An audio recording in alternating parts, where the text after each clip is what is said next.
Сәлеметсіздер ме? Біз өлкетану үйірмесінің білім алушылары болып Эко-Асар жобасын ойлап тапқан болатынбыз, және де жобаның басқарушысы мен Назымхан Алина.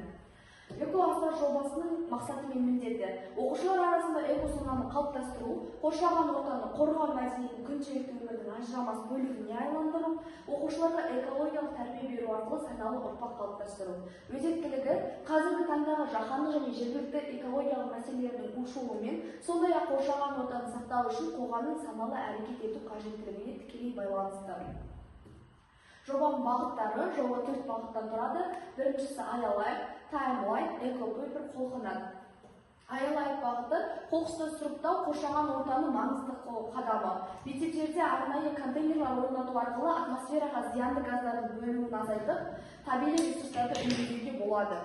Сұрыптауды дұрыс ұйымдастыру қоршаған ортаға жауапкершілікпен қарау мәдениетінің негізі. Қазақстанда жыл сайын 1 миллионнан астам тонна тұрмыстық қалдық жиналса, біздің мектепте жылына 250 мыңдай қоқыс жиналады.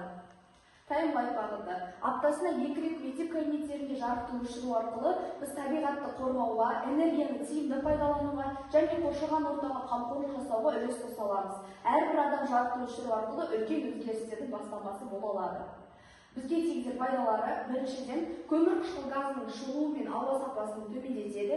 Екінші, табиғи ресурстарды сақтайды. Үшінші, экологиялық мәдениетті қалыптастырады. Төртінші, қоршаған ортаның ластануын азаяды.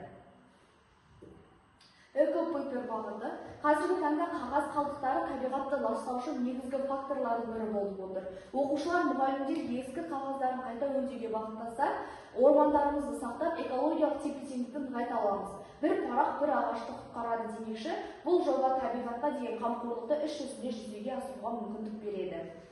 1 тонна макулатура өткізу арқылы біз жыл сайын 17 ағаш, 20 литр су, 1000 киловатт электр энергиясын сақтауға көмектеседі.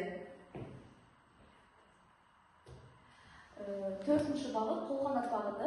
Қағаз қалдықтарын қайта өңдеу арқылы экологиялық мәселелерді шешу ғана емес, сонымен қатар қоғамдағы мұқтаж жандарға көмектесу үшін қаржы жинау мүмкіндігі пайда болады. Бұл бағыт қоршаған ортаны қорғап, адамгершілік құндылықтарды насихаттауға бағытталған.